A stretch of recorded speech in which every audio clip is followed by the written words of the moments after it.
Hi, I'm Lawrence Edwards from Black Mountain Honey. Welcome to another episode of No Nonsense Beekeeping. Today I'm going to review the Maisemore Miller Poly Feeder. So you might have seen previous videos. I bought myself a Maisemore Poly hive. I've done a separate video on how to assemble that hive.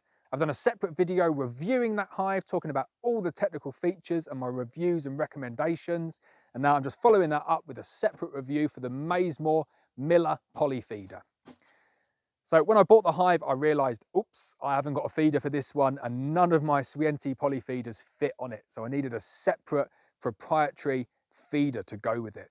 That was my big pet hate with the whole hive, is that you're locked into that standard Maisemore size and I can't use any other feeder to go with it. So I had to go and buy the Maisemore one, which was annoying because it meant that I had to pay however much they wanted for it.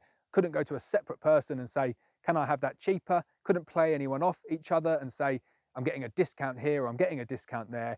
Had to go to Maisemore and I had to get it directly from them or through one of their stockists. So I got hold of it and this is what it looks like. So pretty basic. I'll talk to you a little bit in this video about the features and the functionality of it. It's a really basic piece of kit and I'll tell you a little bit about what I like about it and what I don't like about it. So first off, a word of caution, when you're using these, make sure you paint the exterior of them. They can degrade due to UV light. More importantly than that, make sure you paint the interior as well. Don't often paint the interior of hives, but with feeders, you need to either use an exterior grade gloss or an exterior grade Santex masonry paint or any masonry paint, just to seal that poly. Otherwise, what happens is it seeps into the poly and then you get mould, and it's not very nice. Spray paint works surprisingly well as well. So any car spray paint, you just spray the inside, then that's good to go. Really simple design though. You have an entrance slot in the middle. You place that directly on top of any Maisemore box. Has to be a Maisemore box. As you can see, they line up perfectly. The bees enter up through that central slot and then you fill these two areas here with syrup. And it takes about 8 or 9 litres, I think. I'll just confirm how much that is. It takes a really decent amount of syrup. And then the bees take it down really quick. It's a good, effective feeder. And what I like about it is there is a lot of material there. They've designed that lot of material to stop wasps boring in, because you get a little bit of leakage out through the poly. So they made it nice and thick. They've really put a lot of material in there, hence why these are quite expensive. And that stops the syrup seeping through and you're getting any wasp attacks. Now, one thing that they've taken note of this one, and it makes it head and shoulders above the poly Ashforth feeders from Swienti, is that they've put a single bee space rim round the edge. Now, what a great piece of easy design to fulfill. Why Swienti didn't do that, God only knows. People talk about it being a top bee space hive that they modified to be bottom bee space. I don't really buy into that. I just think it was really poor design from them. So I've had to add these rims all the way around mine. Luckily, the Maisemore one is fully built in. The product is ready to go. That's what you'd expect from a good, competent supplier of poly material.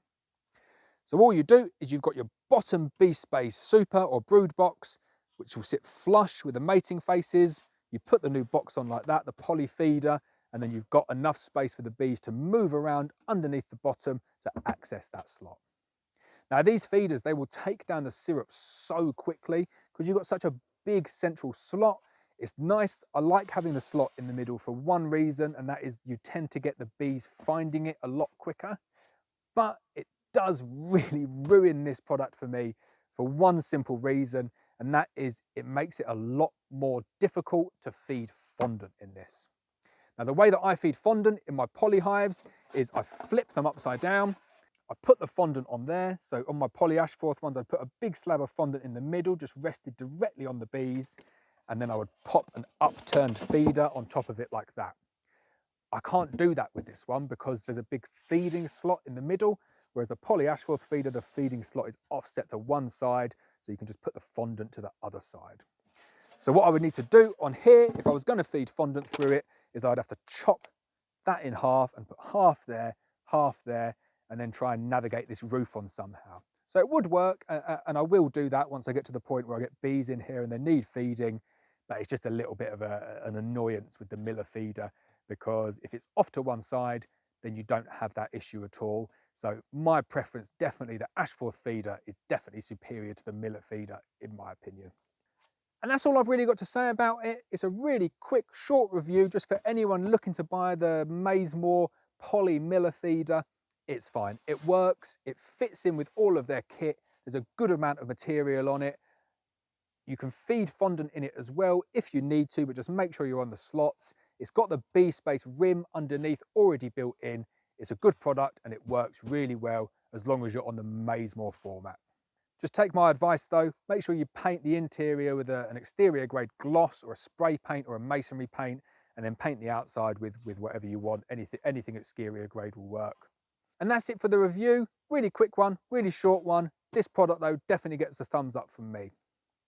So I hope you've enjoyed this video. As always, please hit the subscribe button, please hit the bell so you're notified of every video, and I'll see you next time.